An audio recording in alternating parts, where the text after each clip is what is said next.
माना जाता है कि चुनाव जीतने के बाद नेता या उनकी पार्टी जनता को टोपी पहनाती है, लेकिन दिल्ली में आम आदमी पार्टी के कार्यकर्ता चुनाव से पहले जनता को टोपी पहना रहे हैं। जी हां, यही है केजरीवाल की पार्टी के प्रचार का अनोखा तरीका, जिसे ऑपरेशन बस का नाम दिया गया है।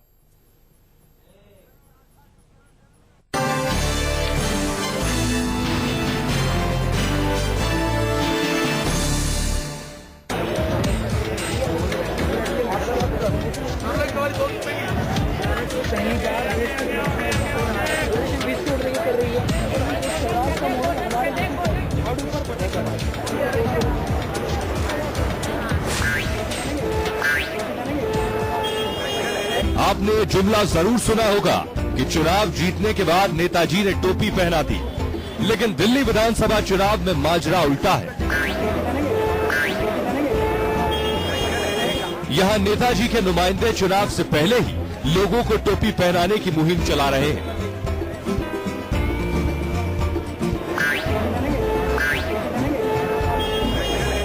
ये चुनाव प्रचार करने का आम आदमी पार्टी का स्टाइल है। एक तीर से दो शिकार हो रहे हैं। राहगीरों को टोपी पहनाकर आम आदमी पार्टी का प्रचार भी हो रहा है और लगे हाथ जरूर वोट डालने की अपील भी। इस बार सर वोट करने जरूर आए, तो हम चाहेंगे कि इस बार आप एक ईमानदार पार्टी को वोट दें, झाड़ू पर बनेगा। दिल्ली के राजीव चौक मेट्रो स्टेशन के करीब अरविंद केजरीवाल की पार्टी के कार्यकर्ता सुबह से मैदान में डटे हैं। पहले तो ये मेट्रो स्टेशन से बाहर निकल रहे लोगों को 4 दिसंबर को झाड़ू पर बटन दबाने की गुजारिश करते हैं।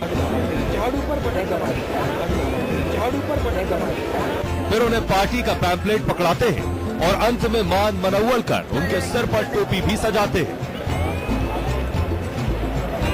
कोई हंसते हुए टोपी पहन लेता है तो कोई ना करते आगे बढ़ जाता है।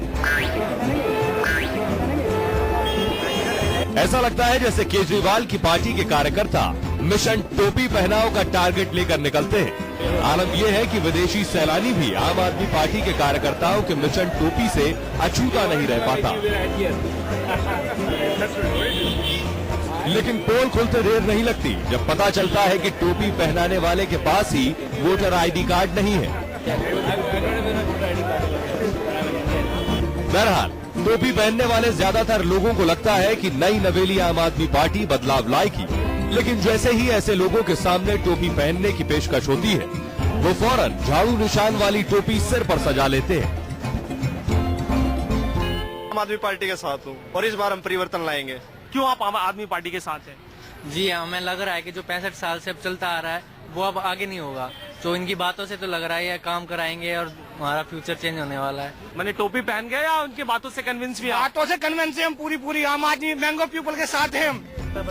इस अनोखे चुनाव प्रचार को आम आदमी पार्टी ने ऑपरेशन बस नाम दिया है। इसके तहत अरविंद केजरीवाल की पार्टी की कार्यकर्ता रोजाना हजारों टोपियां और प्रचार सामग्री लेकर दिल्ली के अलग अलग इलाकों में प्रचार करते हैं। 10:30 के करीब मैं 3,500 टोपियां लाया था, कैप्स लाया था, और लोग मांग के अभी मेरे ख्याल में 100, 200, 300 के करीब होंगे। तो आम आदमी की टोपी पॉलिटिक्स में दिल्ली की जनता किसे टोपी पहनाती है, ये तो नतीजे बताएंगे, लेकिन आम आदमी पार्टी ने मिशन ऑपरेशन बस के लिए पूरी ताकत झोंक दी है।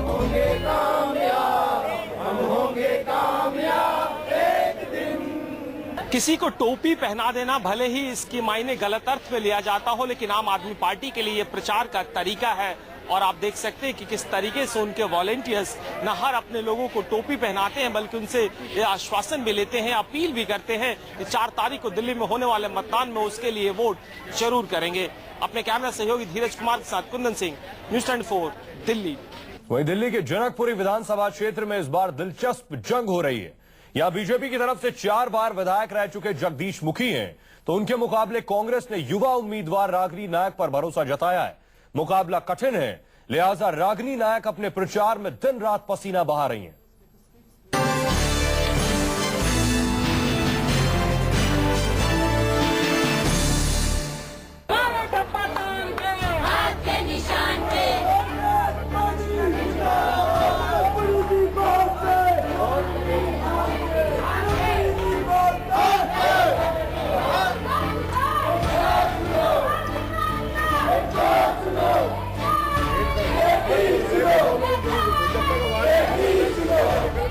नारेबाजी दिल्ली के चुनावी दंगल में पहली बार उतरी कांग्रेस उम्मीदवार रागिनी नायक के लिए हो रही है, जिन्हें कांग्रेस ने इस बार जनकपुरी विधानसभा से टिकट दिया है। अब 31 साल की रागिनी का मुकाबला उनके दादा की उम्र के बीजेपी उम्मीदवार जगदीश मुखी से है, तो कांग्रेसी कार्यकर्ता इस बार वोटरों से बेटी को चुनने की अपील कर रहे हैं।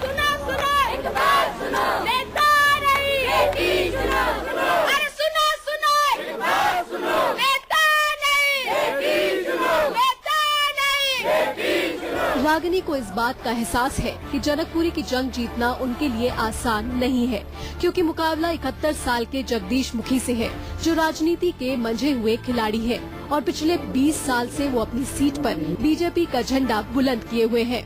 लिहाजा रागिनी अपनी जीत पक्की करने के लिए सुबह सुबह ही प्रचार के लिए निकल पड़ती हैं। गले में फूल की माला पहने, चेहरे पर मुस्कान लिए वो लोगों से घुलती मिलती है, लोगों से वोट मांगती है।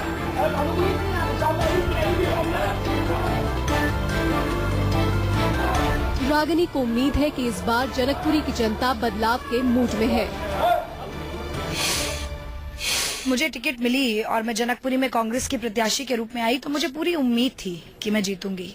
लेकिन जब पदयात्रा शुरू की, लोगों से मिलना शुरू किया, तो जिस तरीके का आशीर्वाद, जो प्यार, जो अपनापन मिला, तो वो उम्मीद अब पूरे यकीन में बदल गई है कि 20 साल बाद अब जनकपुरी में एक इतिहास लिखा जाएगा और वो ये होगा कि कांग्रेस पार्टी यहाँ से जीतेगी, कांग्रेस पार्टी की प्रत्याशी यहाँ से जीतेगी।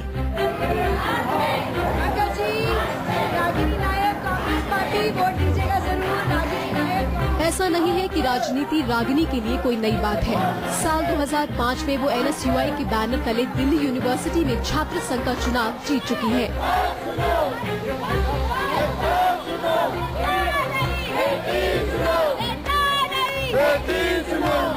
लेकिन छात्र संघ चुनाव और विधानसभा चुनाव में जमीन आसमान का फर्क है। यहाँ रोजमर्रा के मुद्दे, आम जनता की शिकायतें राजनीतिक दांवपेच से पार पाकर ही उम्मीदवार विधानसभा तक का सफर तय कर पाता है।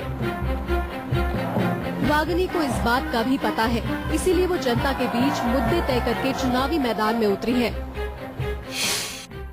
बहुत सारे मुद्दे हैं। आप इस वार्ड नंबर 119-20 की बात करें तो मूलभूत सुविधाएं नहीं है, सीवर जाम पड़े हैं, नालियां भरी हुई हैं, पीने का पानी नहीं। अब देखिए सड़कें वहां पर टूटी हुई हैं, बच्चों के लिए एक जर्जर सा MCD स्कूल है। तो मैं समझती हूँ कि बिल्कुल ही मूलभूत सुविधाओं से वंचित रहा है वो इलाका। महिलाओं की सुरक्षा का मुद्दा भी है, तो उसके लिए हमारे एजेंडे की प्राथमिकता रहेगी कि हम ज्यादा से ज्यादा जो इम्पोर्टेंट एरिया है उनको CCTV सर्वेलेंस में रखें, ताकि वो एक डेटरेंट की तरह काम करें और क्राइम रेट यहाँ पर कम हो। रागिनी के मुकाबले 4 बार से बीजेपी विधायक रह चुके जगदीश मुखी को अपने लंबे राजनीतिक अनुभव पर पूरा भरोसा है। उनके लिए कांग्रेस उम्मीदवार रागिनी राजनीति में बच्ची है। तो किसी भी नए बच्चे को बॉस स्टीयरिंग पर बैठा देंगे, वो कहाँ जाके एक्सीडेंट मारेगा, इसका कोई भरोसा है क्या? क्या उनको जनकपुरी का पूरी कौन से एक व्यक्ति भी उनको जानते हैं, या वो किसी एक व्यक्ति को जानते हैं, किसी का एड्रेस बता सकते हैं? Let's be sure this time our margin is going to be more than double. यानी दिल्ली की जनकपुरी सीट पर टक्कर नौजवान बनाम तजुर्बे की है, जिससे मुकाबला बेहद दिलचस्प है। दिल्ली से दिव्या अग्रवाल, न्यूज़ 24।